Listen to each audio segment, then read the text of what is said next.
Between attending Liberation Day events was a tour of new Marine Base Blaz. Half a day from Guam. Jeff Murphy, Chief of Staff here. What we're going to see is you're going to see Marines come in smaller groups. You're going to see around 50 Marines arrive sometime in January, February, and March of next year. And then after they arrive, you'll see smaller groups up to a company level, 120 to 150 Marines.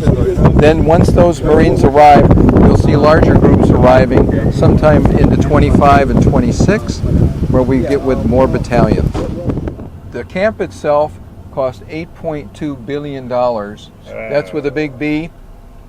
Then if you look at the signs here, if you look at the sign real quick, some of it was 3.2 billion was funded by the government of Japan, Ministry of Defense, and then the 5.8 billion difference was made up by the U.S. government. And then the goal is, as Marines leave Okinawa, they are not replaced.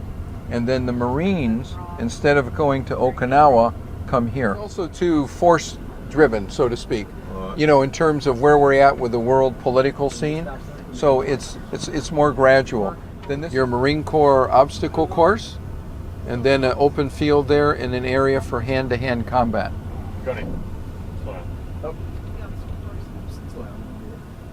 They're made to concrete so they can take up to 185 to 165 mile an hour typhoon. They're waterproof.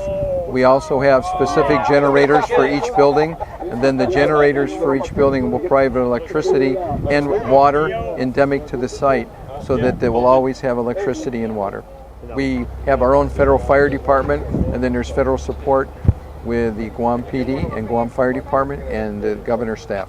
What happened is the contractors are getting ready to start this parking lot, and they found the age of an ancient Chamorro settlement where they found a tooth with engraving.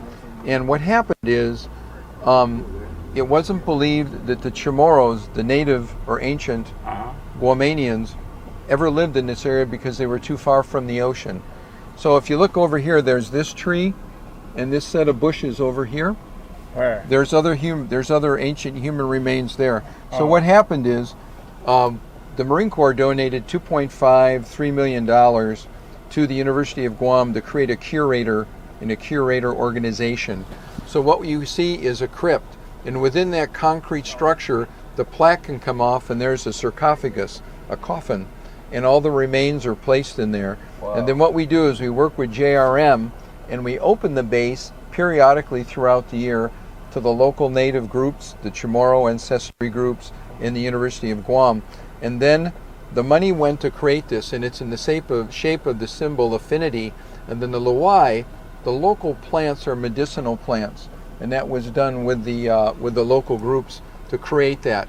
And then what's interesting is there's other human remains that are located at the curator status at the University of Guam that the Marine Corps paid for. Constructing this site, found human remains and created this almost within a year or two.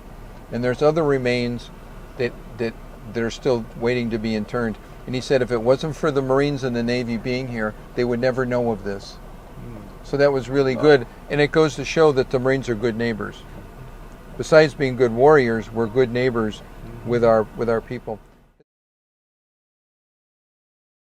For Stockton Marine Corps Club, Michael Cockrell.